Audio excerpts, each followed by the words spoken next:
dàrú ògo á lọ gbogbo tó ti ń sáré wàá kàn rí i pé kò sáré mọ́ iṣẹ́ òkùnkùn ni. If they cut away your ears in your dream, your journey will be confused. The journey that is faster will be now drawing back. That is the work of darkness. ẹ dìde dúró. Let's stand up.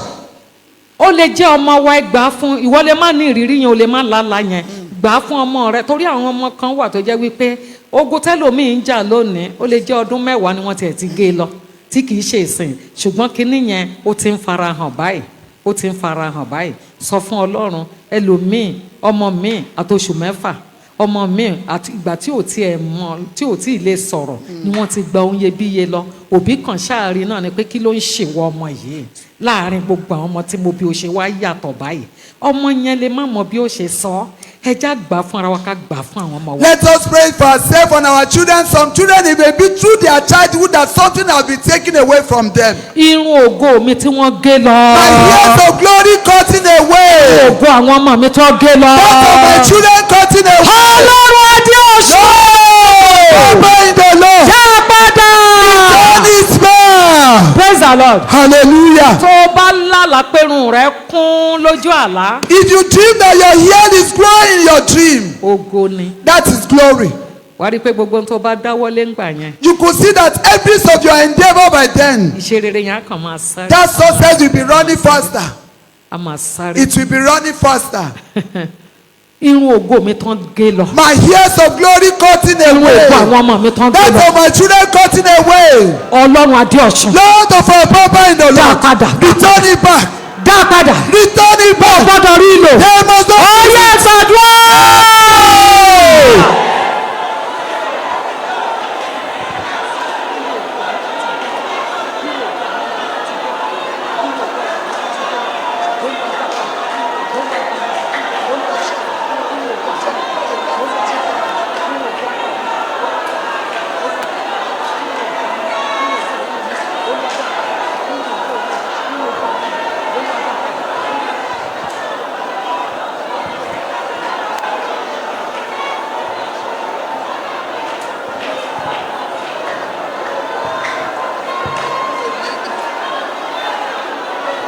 Jésù Olúwa wa. Amen. Kò sẹ́ni tó ń gbérun ògo rẹ̀ lọ tí ìṣeré rẹ̀ máa ń sáré. There's no one that they cut away the gear of glory that they are chosen will run Mo faster. fẹ́ ká tún gbà fáwọn ọmọ wa I want sẹ́ẹ̀. us to pray for our children. Àwọn náà ń la nǹkan kọjá kò yé wọn wọn ò mọ̀ bí wọ́n á ṣe sọ They are ni. passing through something, but they were confused. They don't know how to tell it. Àwọn kan wà arógòbògò jẹ́ ni wọ́n. They are some, they are glorious destroyer. Arógò wọ́n ní ọmọ yìí This child, adúrú ògo ìníwọ nìkan gbé wá sáyé you are in tán. the world with all this glory. Wọ́n wá ní kì í ṣojú àwọn ló ti lò ó. Not in their presence that you are going to use it. Mo ti gbọ́ rí ẹni tó bímọ tuntun ìyá àdúgbò tán ní kó wá wẹ ọmọ òun ló ó níwọ ọmọ yìí ìyá àdúgbò ó dẹ̀ túnú ọmọ yẹn. The mothers of environment that they called to come and buy new baby was now plucking ear from that baby. Ibi tó ti ń wẹ ọmọ. As she was bathing the baby, Ó tún tù kejì. she plucked the second one. Ẹlẹ́ẹ̀kẹta àbúrò ìyá ọlọ́mọ gan ò dúró ti ibi tó ti ń wẹ ọmọ òun gan wọ́n ń wẹ ọmọ ẹ̀ lọ́wọ́ òun náà lọ ń wẹ̀. The mother was back. Àbúrò ìyá ọlọ́mọ ló kàn wá jáde pé màmá kílẹ̀ ó ní gbẹ́nu ẹ sàn. It was the younger sister that was challenged and said, keep shut your mouth. Ó ní kí ló rí. What have you seen? Igbe ọmọ yẹn yàtọ̀. The cry was so different. Bọ́mọ bá ń sunkún igbe á yàtọ̀ ẹ wo irun orí tán bá tu tàgbàlagbà gan ẹ mọ bí ó ṣe rí ni. Don't you know how you are going to feel it when they are plugging your ear? Ta ló tún rú ògo mi? Who has plugged away my ears of glory? Ta ló tún rú ògo àwọn ọmọ mi? Taking away the ears of glory of Ọlọ́run Adeosun. Lord of our Fàánú dá padà. Ó yẹ gbàdúrà.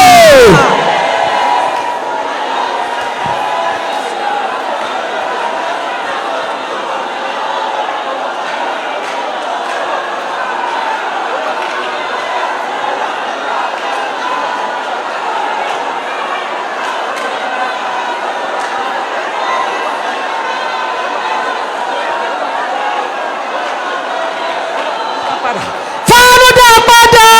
Thank you for your mercy. Jésù Olúwa wa. Amen. Tá a bá bímọ. If you give birth, ó máa ń di ọwọ́ báyìí. They are going to close their hands. Ta ló fi tipátipá la ọwọ́ mi? Who has forcefully opened my hands? Tó gba kọ́kọ́rọ́ lọ́mọ mi That lọ́wọ́. take away key from me. Àwọn kan wà bí kọ́kọ́rọ́ ìṣe rere wọ́n ti gbà á o. There's some of us here they've taken away the key to success from us. Wọ́n dẹ̀ ti gbà á tipẹ́ kì í ṣe pé wọ́n ṣẹ̀ṣẹ̀ gbà á. And it is Lord that has been taken away not Ṣùgbọ́n nítorí now. àìkíyèsára wa, But because of lack of our carelessness, a ò gbàdúrà. we fail to pray. Àlá lásán ni. It is ordinary dream. Àwọn ogun kan dẹ̀ wà tó jẹ́ wípé. There are some battle that is Brethren in the Lord. ara nínú Olúwa. Ó lè jẹ́ ọdún méje ní ó tó bẹ̀rẹ̀ iṣẹ́. It may be after 7 years before it will start working. Ìgbà tí èèyàn ò fọkàn sí mọ́. When you are no more expecting. Ohun tá à ń sunkún tá à ń fẹ́ kún béèrè lónìí wọ́n ti gbà á ti pẹ́. What we are weeping that we are now asking, they've taken it away for long. Wọ́n ṣẹ̀ṣẹ̀ gbà á. It is not now. Ẹ rí i pé tí a bá bímọ. You could see bó ṣe máa that ń di when wọ́ọ̀dù. a new baby was born, they are going to close their Ìgbà tó hands. bá fẹ́ wẹ̀ fún ìwọ ló ẹ̀ṣẹ̀ fi tipátipá la ọwọ́ rẹ̀ tó fi kíní gbọ́ ọwọ́ ẹ̀. It is when you want to buy them that you are going to open their hand by force. Ta ló fi tipátipá gba kọ́kọ́rọ́ ògo lọ lọ́wọ́ Who mi? have taken away my glorious king with force? Mo gbà á. I take it back. Ṣé ẹ rí i? Behold, Bó o bá lálàá pé o rí kọ́kọ́rọ́. if you dream of seeing key, Kọ́kọ́rọ́ mọ́tò wà. we have the car key. Kọ́kọ́rọ́ ilé wà. We have that of house. Kọ́kọ́rọ́ owó wà. We have the keys of money. Tẹ́ ẹ bá mọ ìtumọ̀ kọ́kọ́rọ́. If you don't know the meanings of key, Bó o bá lálàá pé o sọ kọ́kọ́rọ́ nù lójú if you oorun. dream that you lost your key in your dream, Nǹkan ńlá ló sọnù. you have lost precious things. Ohun tí mo sọnù lójú oorun, kọ́kọ́rọ́ tí mo sọnù lójú oorun tí mi ò mọ̀ túmọ̀ rẹ̀ tó ń iyebíye tó wá ń ra mọ́ mi lọ́wọ́ lónìí, òru òní yìí lọ́wọ́lọ́wọ́ báyìí mo gbà wọ́n The padà. key that have gotten left from me that I did not know the meaning, that led me to lost precious things, I take Ó it yẹ back. gbàdúrà.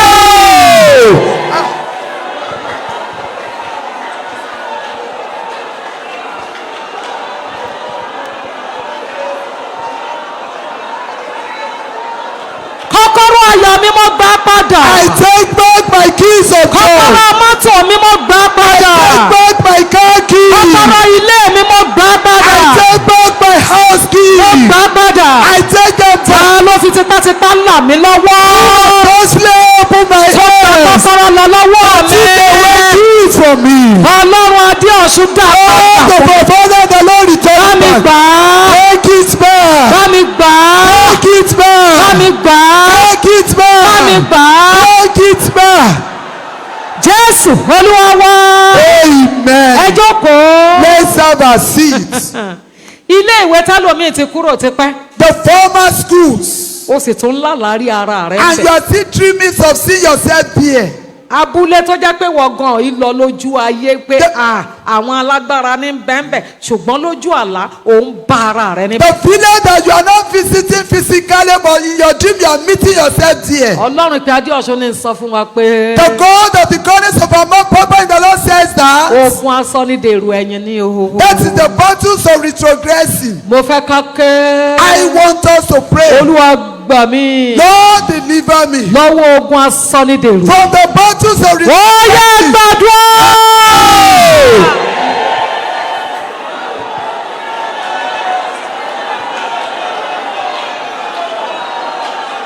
Yunifásítì tó ti jáde ti pẹ́, grammar school tó ti jáde ti pẹ́, primary school tó ti kúrò ti pẹ́, ó tún lálàárí ara rẹ̀.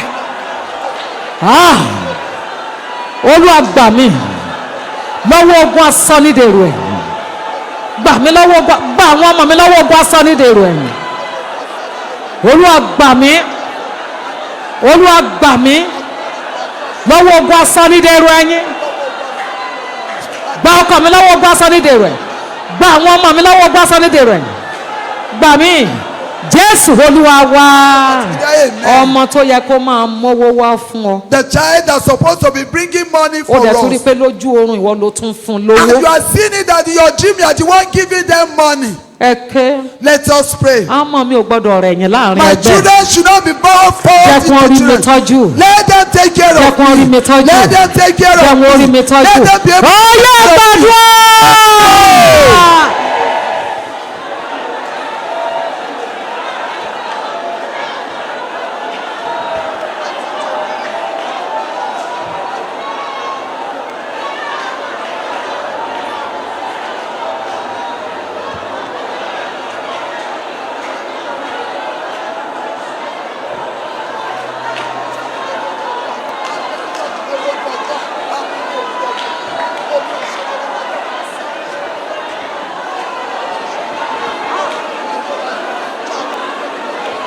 Jésù Olúwa wa. Amen. Ẹ jẹ́ ká jókòó. Let's have A a ti ń seat. parí lọ báyìí, a ti ń We are parí lọ. rounding up. A ti ń parí lọ. We are rounding up. Ó ti wọ 40 years. Bí mo ṣe ṣàlàyé fún wa lánàá náà nìyẹn. That Bá is how- ṣiṣẹ́ lé lórí. That is how our mama ministered to us yesterday that we are going to work on it today. Ó ti wọ 40. You are up to 40 years. 42. 42. Wọn ò jó láya. They did not allow getting wife. Wọn ò jó You lọ́kọ. cannot get husband. Bóyá àwọn ọmọ wa ni. Maybe our children Tàbí àwa gangan. or ourselves. Mo fẹ́ ká gbàdúrà. I want us to pray. Mo fẹ́ ká gbàdúrà. I want us to pray. Olúwa, Oh Lord, ọjọ́ ti ń lọ lórí mi. the day is fast spent on me. Ọkọ mi dà. Where is my husband? Aya mi dà. Where is my wife? Ọkọ mi dà. Where is my husband? Aya mi dà. Where is my wife? Ẹ gbà fáwọn ọmọ yín o. Pray for your children. Tó bá dẹ̀ jẹ́wọ́ náà ni sọ pé Olúwa mo fẹ́ If bọ́. you are the one say God, I Ó want yẹ gbàdúrà.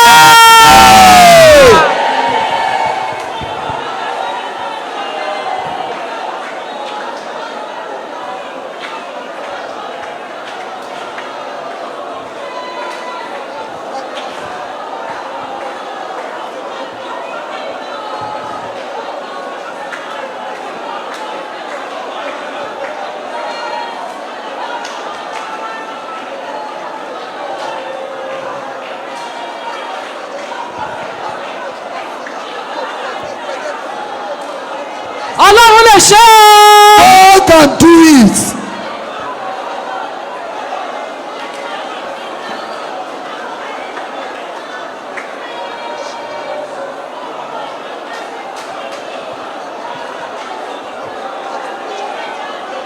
Jésù Olúwa wa. Amen. Mo ní ẹnìkan lẹ́gbẹ̀ẹ́ tó jẹ́ pé ọkùnrin ni ó ti wọ 45 àbí 46 years títí di ìsinyìí. Very handsome boy. And mama is having somebody beside her that is up to 46 years. Ọkùnrin tó rẹwà ni. Kò rí ìyàwó. There's no wife for him. Kò rí ìyàwó. He has never gotten a wife. Àwọn òkùnkùn máa ń ṣe é o. That is the work of darkness. Àwọn òkùnkùn máa ń ṣe é. It is the work of darkness. Láyé tó jẹ́ wípé In this life that obìnrin gan ní fi ara rẹ̀ bí ọkùnrin the báyìí. lady we are now begging the men now. Lẹ́nu kó wá wọ 46 years táyé ò tó jẹ́ kó rí ìyàwó. That somebody will close 46 years that he has yet to got an wife. Ẹ gbàdúrà. Let us pray. Ibẹ̀ mo ti rí ọmọ 21 years tó jẹ́ wípé ó ti bímọ méjì. That is where I got a child of 21 years that she had 2 children. Ẹ já gbàdúrà. Let us pray.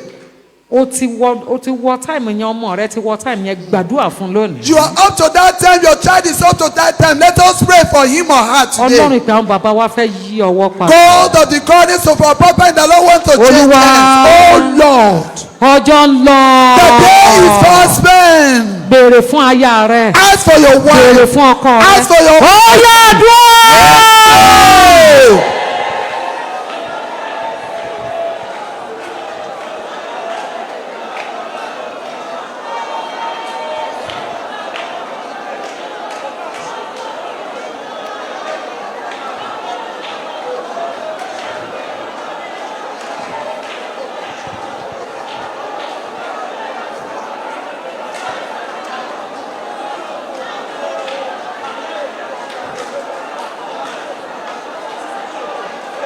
Jésù Olúwa wa. Amen. Kò sí bóbìnrin ti wù kó pọ̀ ju ọkùnrin lọ ǹjẹ́ jẹ́ mọ̀ pé Ọlọ́run tó ṣẹ̀dá gbogbo obìnrin ó ti ní ọkọ tó máa folúkúlùkù. No matter how much the woman may be more than the men, the Lord that made them has already made their husband with them. ọmọ dádì wa kan nínú Olúwa ọmọ ìjọ náà ni ó máa ń wá látàjà òkúta wọ́n ti sọ fún wa rí ǹjẹ́ jẹ́ mọ̀ wípé ọkọ ẹ̀ ní àtọdún 9 àbí 10 wọ́n dẹ̀ jọ wà lọ́fíìsì.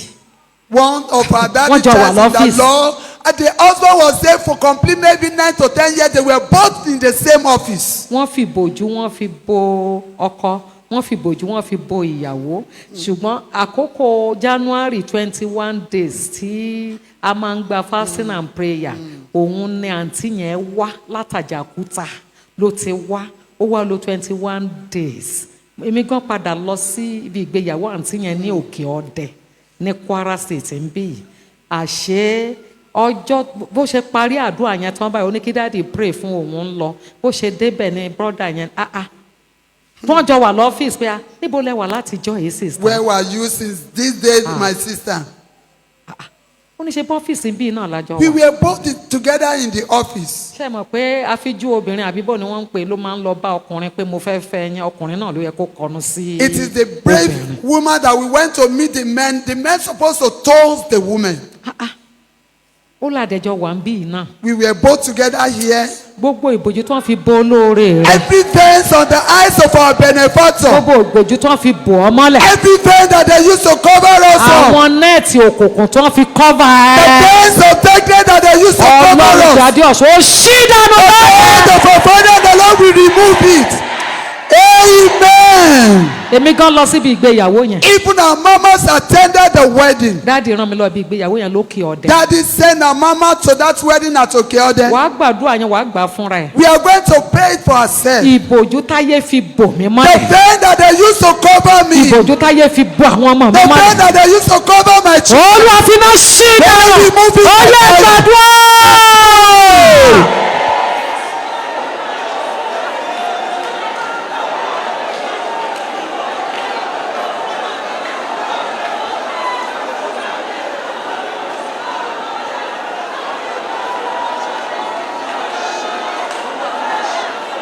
ayé máa ń fi ìbòjú bò yàn o. The angel can cover you with wọ́n ní veil. wò wọ́n àti ẹni rí pọ́ lẹ́wà. They will not even look at you that you are wọ́n ní pretty. rí ọpọ́ lẹ́wà. They will not see you that you are pretty. táyé bá fi ìbòjú bò yàn mọ́lẹ̀. If the angel cover you with wọ́n ní veil, jẹ́ kó lórí orí. they will not allow your benefactor wọ́n ní to jẹ́ see ká you. láàánú orí. Your merciful one will not see wọ́n ní you. jẹ́ kí ọkọ gidi orí. A prudent one will not see wọ́n ní you. jẹ́ kí aya gidi orí. The genuine one will not see you. Olúwa Oh no. ìbòjú ayé lára mi. Your face on me. Olúwa ṣí dànù. Fire. Jésù Olúwa wa. Amen. ọdún kan wà bí ọdún bíi 10 sí 12 àǹtí yẹn wá bá mi bíi náà ló ti wá bá mi. There's some years ago, about 10 to 12 years, that sister came to meet her mama there.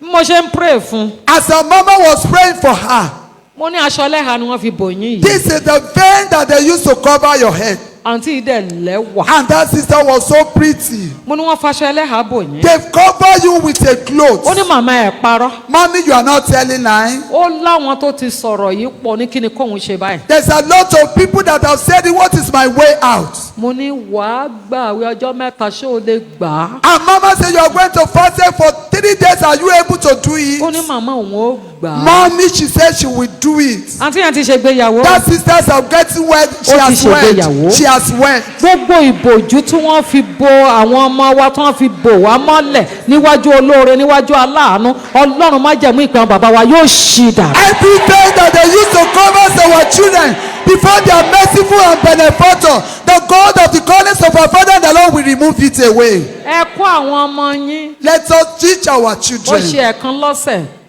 máa gbà àwẹ̀ kó o fi nǹkan yìí sínú àdúrà. If it is once in a week, pray with fasting and prayer to put this in prayer. àmì táwọn fúnra wọn bá fẹnu ara wọn béèrè ọlọ́run á tún gbọ́ kíákíá. At times when they ask with their mouth, the Lord will quickly hearken unto lórúkọ it. jésù wọn máa rà àánú They gbà. are going to obtain mercy in Mo ní Jesus' wọ́n máa rà àánú name. gbà. They will obtain mercy. gbogbo ẹ̀yin tó ń fọmọ dà láàmú. As many that they are troubling us on our children. ẹ gbàdúrà báyìí. Let us pray like Olúwa wọ́n this. fi àwọn ọmọ mi dà mí They láàmú. were afflicting me, so my children. àwọn ọmọ mi wọ́n fi wọ́n dà mí They were láàmú. afflicting me, so my children. Olúwa gbàgbà lọ́wọ́ àwọn tó ń fọmọ dà mí Seize láàmú. power from those afflicting me, so my àwọn tí children. ò fẹ́ kí n jóúnjẹ ọmọ Those lásìkò. people that do not want me to eat the fruit of my agbára tó labor ń with lò them. lórí àwọn The ọmọ power mi. they are using on my children. bóyá àkọ́bí ni. Maybe a firstborn. bóyá ìkejì ni. Maybe the second bóyá born. ìkẹta ni. Maybe the third born. bóyá àbíkẹ́yìn Maybe ni. the last wọ́n born. fọmọ dà mí That they láàmú. are afflicting us with. gbàgbára lọ́wọ́ àwọn tó ń fọmọ dà mí For those láàmú. that ó yẹ gbàdúrà.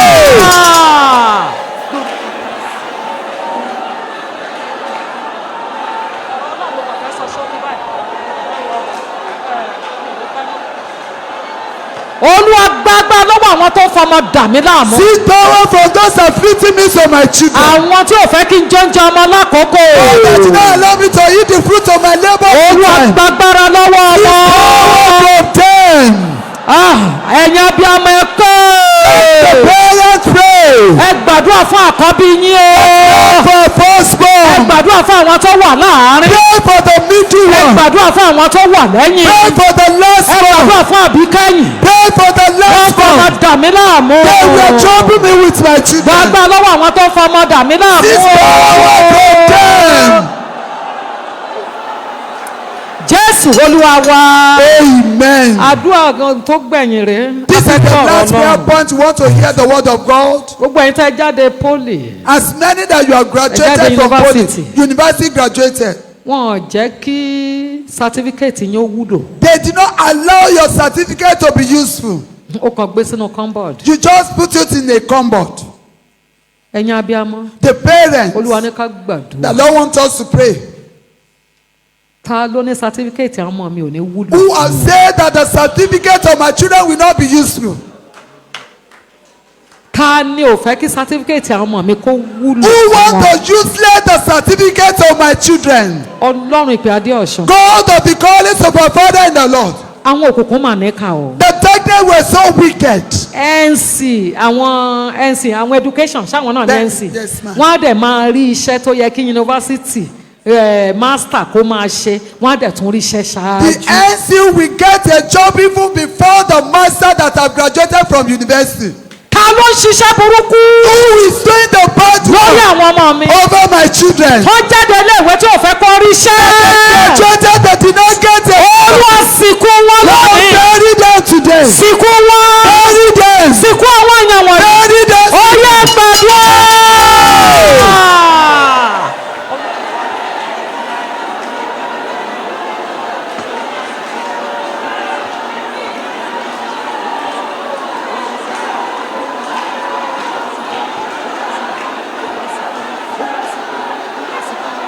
Jésù Olúwa wa. A Amen. máa rẹ́sì àdúrà. Amen. Ẹ sáré jòkó mo yá àkókò díẹ̀ lọ́wọ́ àwọn bàbá I wa. have limited time from all. Mo fẹ́ bá wa sọ̀rọ̀. I want to minister. Ẹ ṣé mà, ẹ ṣé sà. Thank you, ma. Thank you, sir. Mo fẹ́ ká kíyèsí ohun méjìlá yìí. I want us to observe these 12 things. Ṣùgbọ́n ó lè jẹ́ pé bíi mẹ́rin márùn-ún la máa ṣiṣẹ́ lé Maybe we lórí are kí going n to fàyè work sílẹ̀ fáwọn bàbá wa. on 4 or 5 for me to leave space for our Papa in the Lord. Evangelist ẹ sáré bá mi ka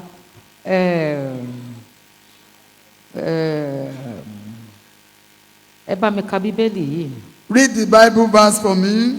1 Samuel chapter 30 Èkíní Sámúẹ́lì orí ọgbọ̀n. verse 1 ẹ bá mi kà sí Ẹsẹ̀ sàlẹ̀. ìkíní. Aha. Yes ma.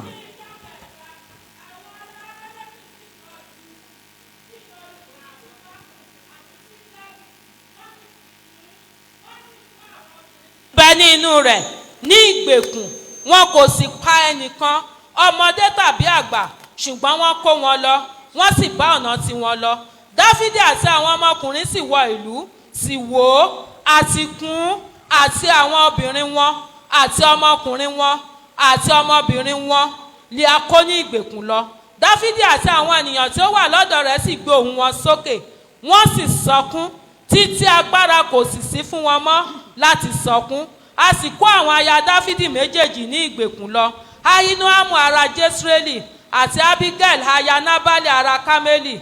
Dáfídì sì banújẹ́ gidigidi nítorí pé àwọn ènìyàn náà wọ́n ń sọ̀rọ̀ láti sọ ọ́ ní òkúta nítorí tí inú gbogbo àwọn ènìyàn náà bàjẹ́, olúkúlùkù ọkùnrin nítorí ọmọ rẹ̀ ọkùnrin àti nítorí ọmọ rẹ̀ obìnrin. Ṣùgbọ́n Dáfídì mú ara rẹ̀ lé ọkàn lé ní inú Olúwa Ọlọ́run rẹ̀. Dáfídì sì wí fún Abiatari àlùfáà ọmọ Ahimeleki pé, èmi bẹ̀ ọ́, mú éfódù fún mi wá níhìn yìí. Abiatari sì mú éfódù náà wá fún Dáfídì. Dáfídì sì béèrè lọ́dọ̀ Olúwa wípé, kí èmi kí ó lépa ogun yìí bí? Èmi lè bá wọn. Ó sì dá lóhùn pé, lépa, nítorí pé ní bíbá ìwọ yóò bá wọn, ní gbígbà ìwọ yóò sì rí wọn gbà.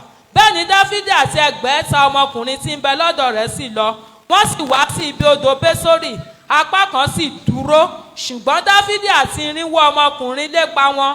200 ènìyàn tí àárẹ̀ mú tí wọn kò lè kọjá odò Bésórì sì dúró lẹ́yìn. Wọ́n sì rí ará Íjíbítì kan tí ó ní oko, wọ́n sì mú tọ̀ Dáfídì wá, wọ́n sì fún un ní oúnjẹ, ó sì jẹ, wọ́n sì fún un ní omi mu, wọ́n sì bùn ún ní àkàrà èso ọ̀pọ̀tọ́ àti ṣírí àjàrà gbígbẹ 2.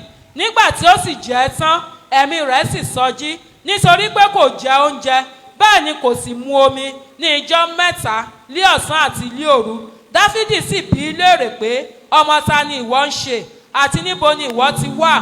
Òun sì wí pé, ọmọ ará Íjíbítì ni èmi ń ṣe, ọmọ ọ̀dọ̀ ọkùnrin kan ará Ahimeleki.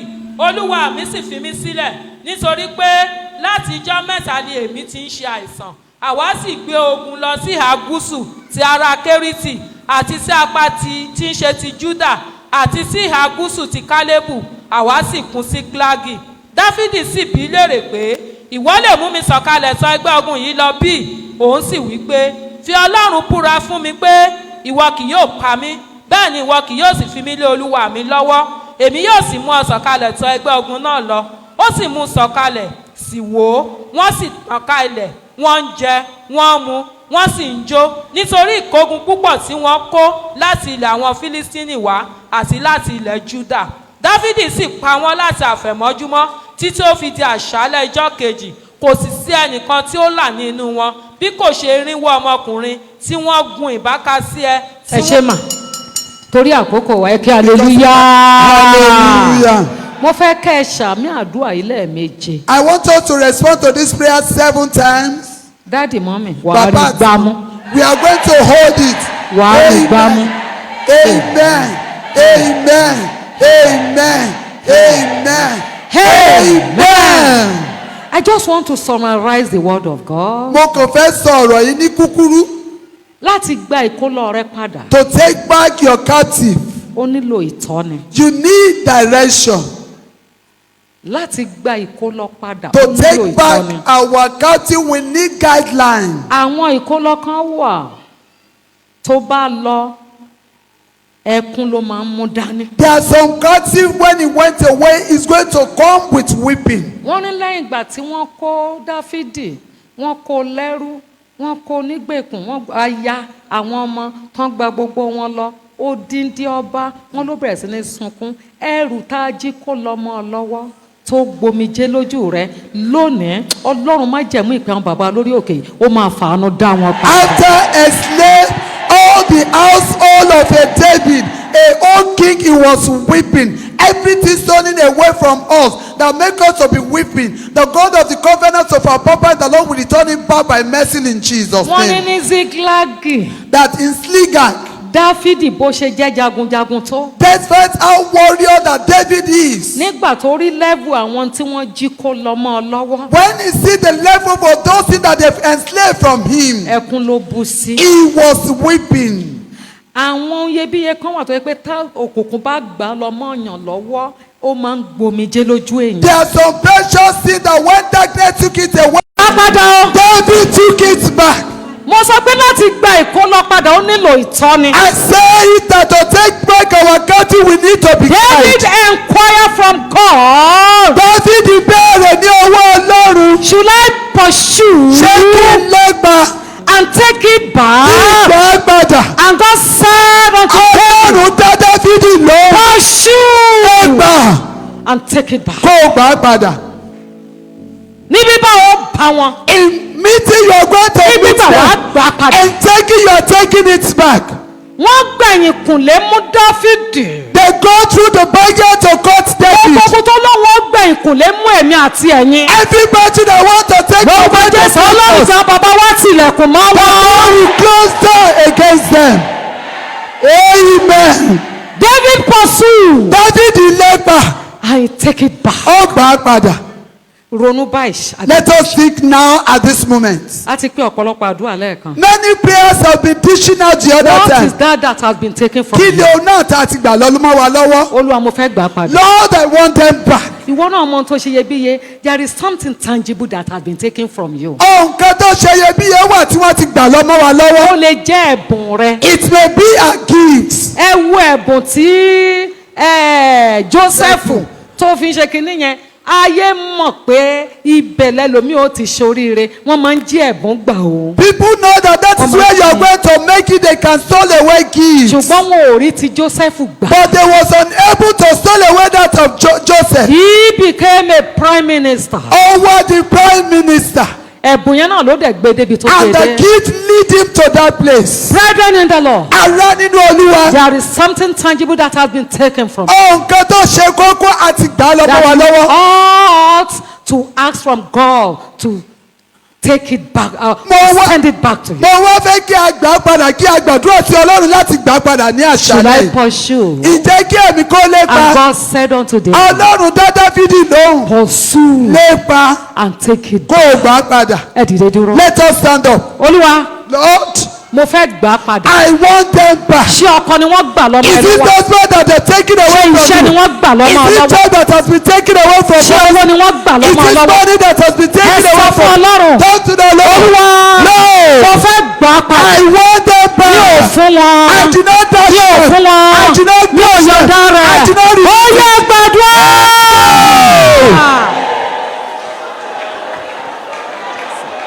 Mi ò fún wọn.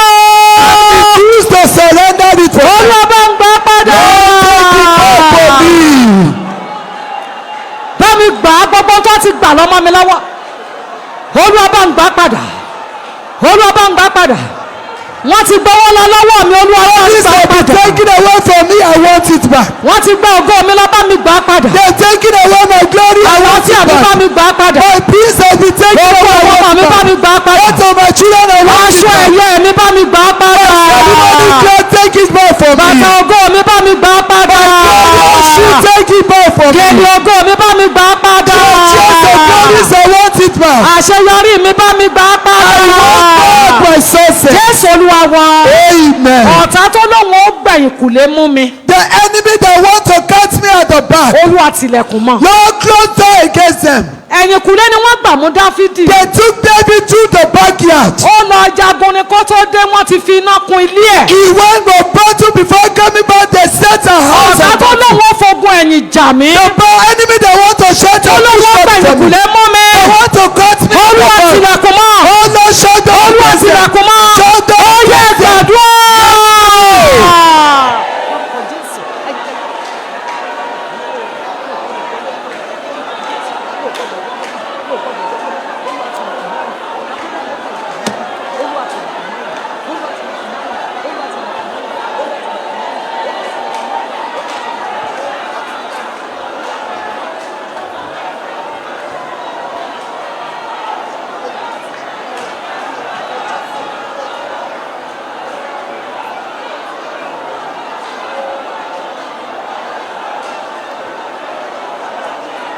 Jésù Olúwa wa. Amen. Májà yóò fogun ẹ̀yìn jà mí. The angel must not lay ambush battle for me. Dáfídì lọ David jagun ní went o. on a battle. Ṣùgbọ́n kó tó dé. Before coming Wọ́n back, ti kó onígbèkùn. they've already Wọ́n enslaved fi him. ọmọ lọ. They took away the children. Àwọn kò lẹ́rù lọ. They took away his property. Oh Lord. Olúwa. Oh Lord. Ṣàánú mi. Have mercy on Ogun me. ẹ̀yìn má jò jà. Ambush battle must not Ogun ẹ̀yìn fight má me. jò jà ọkọ Ambush mi. battle must not Ogun fight ẹ̀yìn má me. jò jà wọ́n He mọ̀ mi. must not fight Ogun my ẹ̀yìn má jà yóò fi children. jà mí. Ambush battle Ó must yẹ not fight me. gbàdúrà.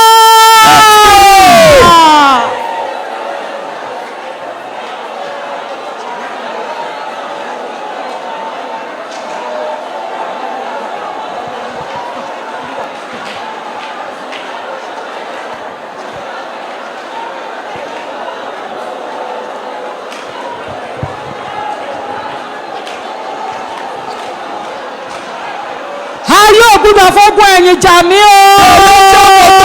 Ambushment for Jésù me. Olúwa wa. Amen. Ṣé rí ìṣòro ẹ má jà pa jẹ. We should not miss night vigil. Àwọn àdúrà kan wà ń bí ṣùgbọ́n nítorí pé bàbá gan ò fẹ́ dá yín dúró wọ́n fẹ́ kẹ́ ẹ tètè lọlé ni mo fi fẹ́ kúrò wájú báyìí. Ẹ jẹ́ ká yọjú sí ìṣòro a fẹ́ gba àwọn àdúrà yòókù. Please. Ẹ wò ó ṣé ẹ rí nínú oṣù yìí gbogbo tó ti gbà lọ ó máa gbà padà. Everyone has been taken away from us. We are taking it back this month. Ẹ sọ fún Ọlọ́run. Let's talk to the Lord. Wọ́n ti gba kọ́sítọ́mà lọ. They've taken away my customer.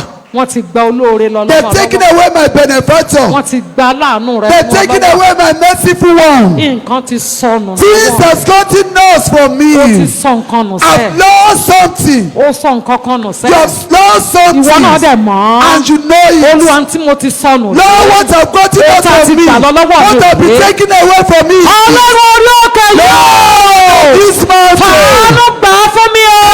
Ó yẹ gbàdúrà. Let's go.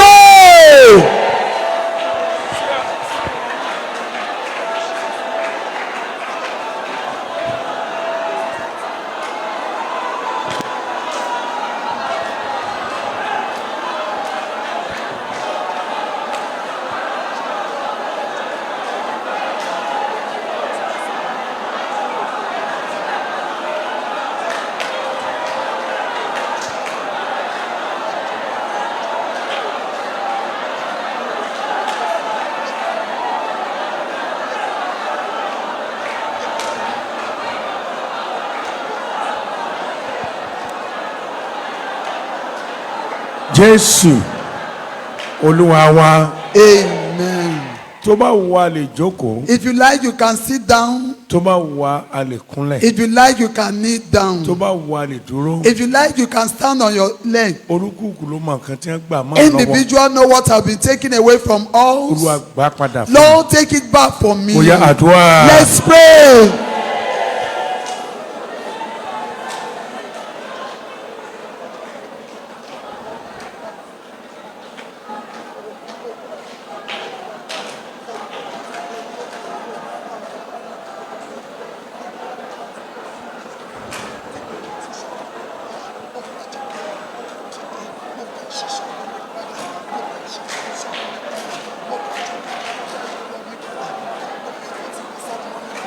Jésù Olúwa wa. Amen.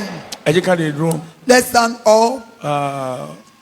Kúrò pé mo fààyè fún àwọn akọrin ajagungbari láti kọ special number wọn. For giving room for the championship choir to render their special number. A kó gbogbo ẹ̀ papọ̀ nísìn. We are going to join everything together now. Ẹgbọ́n mi Jésù kẹ́ gbàdúrà fún màmá wa. Raise up your two hands to pray for our mama in the Kúrò Lord. àkó tún agbára wọn sí. That the Lord should renew our strength. Ẹ bá wọn àdúrà yẹn lẹ́sẹ̀. If you look at the prayer stage by stage, Àdúrà yẹn ti kó gbogbo nǹkan pọ̀. the prayers have joined everything together. Kò sẹ́ni tí kókó àwọn àdúrà yẹn ò kàn. There's no one that is not concerned with the points of those prayers. Àyàfẹ́ tọ́kàn rẹ̀ ò bá sí ń bí. Unless if your mind is not Ẹ here. gbàdúrà fún akóró Let ọ̀fẹ́ us ló pray kó for our máa pọ̀ mama. sínú The ayé grace wọn. of the Lord should keep increasing in Ó our yá life. àdúrà. Let's pray.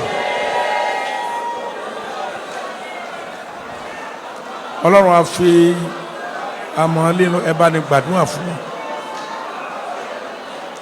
Orí ọ̀fẹ́ yín kó máa pọ̀ sínú ayé wọn.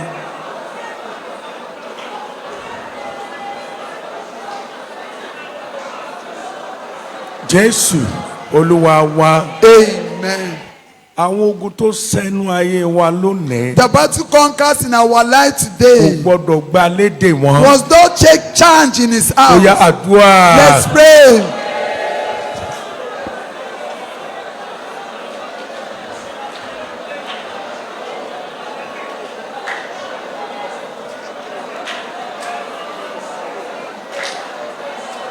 Àwọn ogun.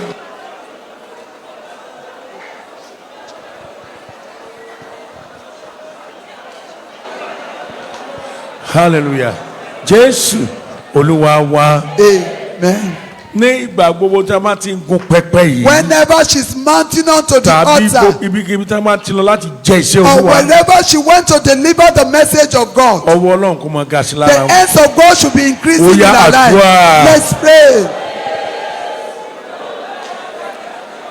Ọlọ́run a fi àmọ́mọ́ alẹ́ lọ́wọ́ ibikíbi tí wọ́n bá ti lọ tàbí gbàkúgbà tí wọ́n bá gun pẹpẹ agbára yín kó máa pọ̀ sínú ayé wọn Jésù Olúwa wa. Ǹjẹ́ gbogbo ìjọ pa òun pọ̀ láti gbàdúrà fún yín màmá àwọn ogun tó sẹ́nu ayé wa lónìí kò ní gbalédè yín o. Ọwọ́ Ọlọ́run lára yín kó máa ga sí. Iná ẹ̀mí mímọ́ kò ní fi ayé yín sílẹ̀.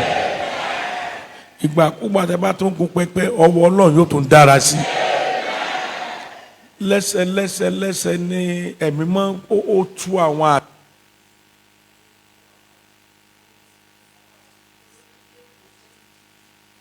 orí ara rẹ̀ àwọn ogun tó sẹ́nu ayé wa kò ní gbalédè yín o. Ajagungbárí oṣù tó ń bọ̀ ọwọ́ Ọlọ́run yóò tó ga sí lára yín. Ó ti rí bẹ́ẹ̀ Jésù Olúwa wa. Ẹnà wọn ṣe sọ pé God bless you ma. God bless you. Ẹ sọ pé Olúwa yóò tún agbára yín ṣe. The Lord will renew your strength. Ó yá hallelujah ńlá mẹ́ta ó yá o. Hallelujah. Hallelujah. Dickness gbogbo ẹ̀yin tẹ́ bá jókòó ẹ̀dì ẹgbẹ́ wọn sórí kí n gbàdúrà lé orúkọ Jésù. Ẹ̀yin tẹ́ bá jókòó ẹ̀dì orúkọ Jésù.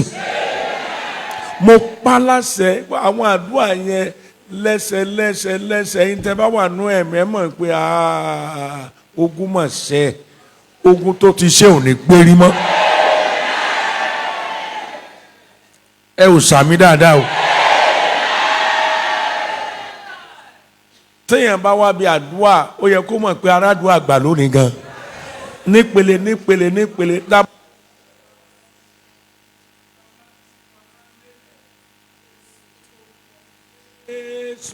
Aláìṣẹ́gun ká máa là. Ní orúkọ Jésù. Aláìṣẹ́gun ká máa là. Àmì pé ogun ṣẹ́ kábẹ̀sí rí. Jésù Olúwa wa. Ẹdúró báyìí kẹ̀dẹ̀ di ojú yín pé Olúwa lẹ́yìn kan bẹ láàrin wa. Nígbà tí wọ́n bá ọ̀rọ̀ débi irun orí ni mo gba mẹ́sẹ̀jì yẹn pé nǹkan bẹ ń bì. Kíní yẹn ẹ ti tu irun orí yín rí tẹ́ jẹ́. Ó ti tu irun orí ẹ tó jẹ́. Olúwa láti gbà náà ní nǹkan ti bá ògo rẹ. Jáde síta kí n gbàdúrà fún ọ. Bóyá nígbà kékeré irun orí ó ti tú rí ó ti jẹ́. Jáde síta o. Jáde síta o. Èkejì ẹ̀yin kan bẹ́ẹ̀ bíi tí ẹ lálàá wípé kò sí irun lórí yín rárá lójú àlá yín. Ẹ jáde síta o. Ẹ̀kẹta ẹ̀yin kan tí bá ti parẹ́ tí kò sáàyè gbẹ́ni kó àmọ́ ibi ní kọ̀kọ́ o. Ó ti lọ síbi àjò tí wọ́n sọ pé àfi káwọn fa irun orí ẹ irun ojú ara rẹ àti irun abíyá rẹ ó ti ní ìrírí ẹ tí wọ́n fi ṣe àṣejẹ fún ẹ wọ́n fi ṣe àṣejẹ fún ẹ àti gbàdá ló ti ní ṣòro. Ẹ̀yin igun mẹ́tẹ̀ẹ̀ta yẹn èwo ló wà ń bẹ̀ tí n bá ti ń gbàdúrà ẹ o máa jáde bọ̀ síta kó wá kúnlẹ̀ ẹ má la ojú máa wò wọ́n o má la ojú máa wò wọ́n o kò sí tó ń ka ẹ o dún ọ̀rọ̀ ara rẹ o dún orí ara rẹ o jáde síta wọ́n dà ẹ dáhùn tẹ bá mọ̀ bẹ́ẹ̀ rìn kíá orúkọ Jésù. Àlátá láti gba ògo lọ a ó lálàá mi pé àgbà padà. Àlátá láti gba ògo lọ mọ́ wa lára mo ní a máa lálàá mi pé àgbà ògo yẹn padà. Má la ojú kó máa wò wọ́n o kò sí tó kẹ́yìn ọdún ọ̀rọ̀ ara rẹ o. Irun orí gbogbo ènìyàn Olúwa ní kí n kẹ́ ìdí nìyẹn ṣe ẹ̀ka sáàmù yẹn sínú omi. Ẹ wo àwọn àṣírí ẹ wo lẹ́wẹ́ mu ní nǹkan lámọ̀lélẹ́yìn lónìí. Ẹ wo lẹ́wẹ́ lára ẹ̀yin tẹ́ ẹ kúnlẹ̀ yìí. Ẹni bá la ojú tó ń wò wọ́n má ru ogunlógun lọ lé o àwa ṣeré ń bí o Ajagungbárí odidọjọ́ mẹ́ta ní ma náà yá yìí ìṣòro gbogbo ẹ̀ so àwa ṣeré ń bí o ìwọ wo ló jẹ irun orí rẹ rí lára ẹ̀yin tẹ́ kúnlẹ̀ náwó sókè o ti jẹ irun orí rẹ rí náwó sókè dáadáa 1 2 ẹ̀yin méjì sókè ẹ̀yin wo lẹ kàn lálàá pé ẹ bá irun lórí yín mọ́ ok ẹ̀yin wo lẹ lọ ṣáájò tí wọ́n gba irun orí yín irun orí yín irun abíyá àti irun ojú ara yín tẹ́ fi ṣàṣejẹ fún yín ó mà ṣe o 1 2 3 4 ẹ̀yin mẹ́rin lónìí ẹgbẹ́ wọn sórí yẹn wá wọ́n mú orí dáadáa gbogbo ènìyàn ké ibi tí àṣírí bá ti ń tú ibẹ̀ lógún ti máa ń ṣẹ́ kì í kàn sọ pé èèyàn lọ bí àdúrà tẹ́ kàn rárá gbogbo yín ẹ̀yin tẹ́ jókòó ẹ dìde ẹ wo màmá ti dúró màmá Adeosun tó fẹ́ dúró àánú wọn ṣe mí gan lẹ́ẹ̀kan màmá yìí dúró màmá yìí dúró ajagungbáre mo mọ tí màmá ò ní jata so ẹ dúró dáadáa gbogbo yín tí a máa ń ṣe ara wa pé kẹ́ lè rí ìyanu tí wọ́n gan wá débi tó nǹkan ṣe bó ṣe wẹ̀ ẹ́ ajẹ́ pé kó mọ yanjú ọ̀rọ̀ rẹ̀ bó bá ṣe fẹ́ kò sí tá a lè ṣe ju orí ọ̀fẹ́ táwa ní làwa ń lò fún yín gbogbo yín ẹ ké ògo tí wọ́n gbà lọ lára mi nípa ìkíyèsára Jésù bá ń dá padà irun ògo mi dá ó yá àdúrà.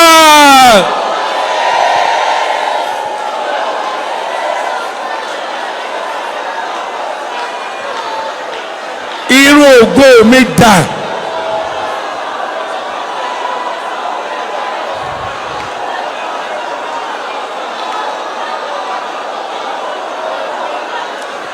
Paulia masantaya la ba.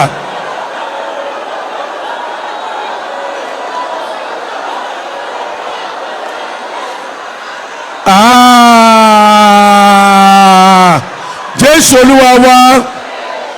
Sẹ́rẹ̀ ọmọ Ọlọ́run tẹ wà níwájú ẹ gbààwẹ̀ lọ́la ẹ gbààwẹ̀ lọ́túnla ẹ parí ẹ̀ sọ́jọ́ Sunday after ẹ máa sọ ọmọ ìjọ yìí ẹ gbọ́dọ̀ wà mí lọ́jọ́ Sunday kí màmá ẹjọ́ ẹ bá mi kọ́lẹ̀ ọjọ́ after service so omi yín mo láti gbàdúrà sí ṣe special prayer ní bíbẹ̀ ẹ̀kọ́ wọ́n fẹ́ kẹ́ wáyé bẹ́ẹ̀ kẹ́sì lọ bẹ́ẹ̀ wọ́n ń dà nǹkan rúmọ́ ẹ̀yin mẹ́rin kan mẹ́nu ẹ̀ tẹ́ kúrẹ́ tẹ́ pé olówó nìyí ṣùgbọ́n láti gbà yẹn ni owó ti lọ.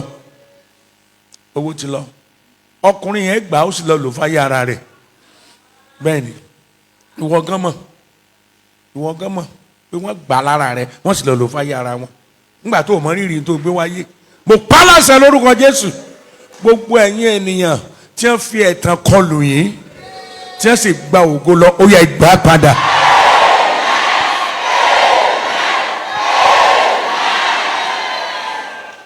Àánú fọ̀n fún yín o. Ẹ̀yin tẹ́ wà níwájú bó o bá ń la ojú tó ń wò wọ́n ẹ̀yin forí kan pẹpẹ ẹ padà sáàyè yín mo pa láṣẹ tó bá dọjọ́ Sunday màmá ẹ gba àwọ̀ yẹn ẹ máa búrèkì rànlẹ́ tó bá dọjọ́ Sunday o ti jẹ irun orí ẹ o ti ṣètò oríṣiríṣi báwo ló ti fẹ́ rògbòlò nígbà tí wọ́n kan ti jẹ́ fún ẹ wọ́n ní jẹ́ fún ẹ jẹ́ kó jẹ́ fún rẹ ó mà ṣe o láti òní lọ́lọ́run tó gbé ìpàdé ajagungbáre kalẹ̀ tó ń tú àwọn àṣírí báyìí lónìí ni agba ògo rẹ fún ó tó jáde síta wọ́n gba kọ́kọ́rọ́ lọ́wọ́ rẹ lójú àlá máa jáde bọ̀ down ó kàn lálàá lójú àlá pé wọ́n gba kọ́kọ́rọ́ lọ́wọ́ rẹ wọ́n gbà kí sọ̀rọ̀ àwọn àdáni àwọn àṣírí ìjìnlẹ̀ ni o ẹ má kúnlẹ̀ ẹ tẹ́wọ́ yín ǹjẹ́ ẹ mú kọ́kọ́rọ́ wá gbogbo ènìyàn mú kọ́kọ́rọ́ yín jáde ẹ mú kọ́kọ́rọ́ yín jáde ké àṣírí ìjìnlẹ̀ ló tú o ẹ mú kọ́kọ́rọ́ yín jáde ẹ̀yin tẹ́wọ́ ẹ̀yin tí wọ́n gbà á mọ́ yín lọ́wọ́ lójú àlá ẹ má bọ̀ wájú ti yín ó yẹ gbogbo èèyàn mú kọ́kọ́rọ́ yín jáde mo ti sọ fún yín lánàá pé kẹ́ ẹ mú wá ẹ wo gbogbo ohun tẹ́mi máa ń là kalẹ̀ ẹ wò ó yá ẹ dáhùn ẹ sọ pé ó yá mo gba kọ́kọ́rọ́ ayọ̀ mi padà mo gbà á padà ó yá gbàdúrà.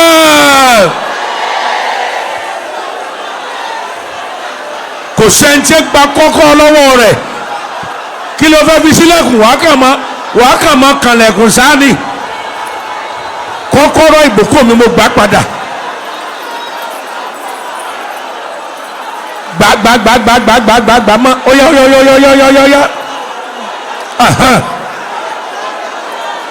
Máa sọ̀rọ̀, gba kọ́kọ́rọ́ rẹ padà. Jésù Olúwa wa. Tẹ́ ẹ bá ń bọ̀ wá sí ìṣòro lọ́la kẹ́ mú dání. Tó bá di àárín kan ẹ máa rí Olúwa lójúkorojú báyìí. Ó yá nà sókè torí àwọn ọmọ kéékèèké tẹ́ kó wá ó kù ìgbésẹ̀ méjì níwájú wa. Tí n bá ti ní máa sí ọ wà pé ní orúkọ Jésù mo ṣí ilẹ̀kùn ìrànlọ́wọ́ àìtàsé. Ó yá ilẹ̀kùn ìrànlọ́wọ́ àìtàsé máa ṣí fún mi. Ẹ̀rí máa pọ̀ lẹ́yìn ajagun gbarele. Ó yá àdúrà ni ó yá máa ṣí ilẹ̀kùn yẹn. Ilẹ̀kùn ìrànlọ́wọ́ àìtàsé kó máa ṣí fún mi.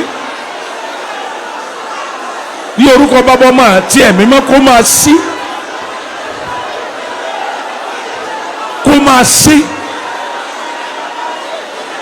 Yes Jésù Olúwa wa. Ó kù ẹ̀yin kan bẹ́ẹ̀ bí ẹ ti lọ sí ẹ́mbáàsì tí wọ́n fún yín ilẹ̀kùn ni ò tí ì sí. Ẹ̀yin kan bẹ́ẹ̀ bí ilẹ̀kùn tó tì mọ́ yín ni ilẹ̀kùn ilé kíkọ́. Olúwa ní ẹ máa ṣí báyìí. Ohun tá a bá fún ọ ní kọ́kọ́rọ́ rẹ̀ ò lè rí sí. Ohun tí ilẹ̀kùn rẹ̀ ò bá dẹ̀ sí fún ẹ ò lè ṣe. Ó yá ilẹ̀kùn kí ló fẹ́ kó sí? Ó yá kó máa ṣí. Ó yá pàṣẹ, ó yá àdúrà. Ó yá máa ṣí. Máa ṣí. Ẹ sì fọmọ yín. Ilẹ̀kùn ìrìnàjò ayọ̀ tó tì ó yá máa ṣí. Ẹ̀yin kọ̀ǹtrátọ̀ ẹ gbàdúrà. Ó pẹ́ tó ti gbaṣẹ́ gidi. Ó pẹ́ tó ti gbaṣẹ́ gidi. Ó yá kó máa ṣí. Ilẹ̀kùn ló tì. Ilẹ̀kùn ìsopọ̀ pẹ̀lú àwọn èèyàn gidi ó yá máa ṣí. Jésù Olúwa wa. Jésù Olúwa wa. Nǹkan ńlá ẹ̀yin tẹ́ wà níwájú yìí. Ẹ̀yin náà ẹ wà nú àwẹ̀ o. Ẹ gbẹ́ lọ́la, ẹ gbà lọ́tùnla. Màá máa retí ní after lọ́jọ́ Sunday. Ní ìsìn ní ìrọ̀lẹ́ after service máa dá yín dúró. Nǹkan ńlá ni o. Ẹ tẹ́ wọ́n yín, ẹ̀yin tẹ́ wà níwájú yìí. Kọ́kọ́rọ́ tí ń gbà lọ́wọ́ ẹ̀ gbà padà.